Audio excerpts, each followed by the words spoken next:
Computer, TV, video game, tablet, music system या खूप महागड्या वस्तू असतात. अशात घर किंवा ऑफिस शिफ्ट करत असताना त्यांना धोका पोहोचण्याची खूप जास्त शक्यता असते. याकरताच त्यांची व्यवस्थित काळजी घेणं गरजेचं आहे. त्यांचं पॅकिंग देखील नीट व्हायला हवं. यासाठी जाणून घेऊयात इलेक्ट्रॉनिक आयटम्स पॅक करण्याच्या काही ट्रिक्स. जर तुम्हाला सतत शिफ्टिंग करावं लागत असेल तर इलेक्ट्रॉनिक सामानाचा ओरिजिनल बॉक्स आणि पॅकिंग मटेरियल नीट सांभाळून ठेवा. यामुळे तुम्हाला रिपॅकिंग करणं सोपं जाईल.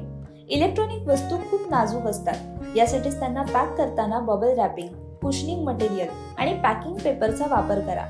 इलेक्ट्रॉनिक वस्तूंना वर्तमानपत्रात गुंडाळण्याची चूक मुळीच करू नका, कारण ते अजिबात सुरक्षित नाही. ज्या खोक्यात तुम्ही इलेक्ट्रॉनिक वस्तू ठेवत आहात त्याच्यावर फ्रगाईल असं लिहा आणि जो भाग वरच्या बाजूला असेल त्या बाजूवर दिस साइड अप असं लिहा. वायर आणि रिमोट यांना देखील व्यवस्थितरित्या पॅक करा. वायर काढण्यापूर्वी एक फोटो काढून घ्या, त्यामुळे पुन्हा वायर जोडणं सोपं जाईल. वायर जर एकमेकांमध्ये गुंडाळल्या गेल्या तर त्यांचा गुंता सोडवणे आणि कोणती तार कोणत्या वस्तूची आहे हे शोधून काढणे खूप कठीण होऊन जातं. यासाठीच तारा नीट गुंडाळा आणि त्यावर लेबलही चिकटवा की कोणत्या डिव्हाइसची तार कोणती आहे. तुम्ही हवं तर प्रत्येक तारेला वेगवेगळ्या रंगाचे स्टिकर्स देखील लावू शकता. यामुळे तुम्हाला शिफ्टिंग झाल्यानंतर पुन्हा वायरची जोडणी करण्यात फार अडचण येणार नाही.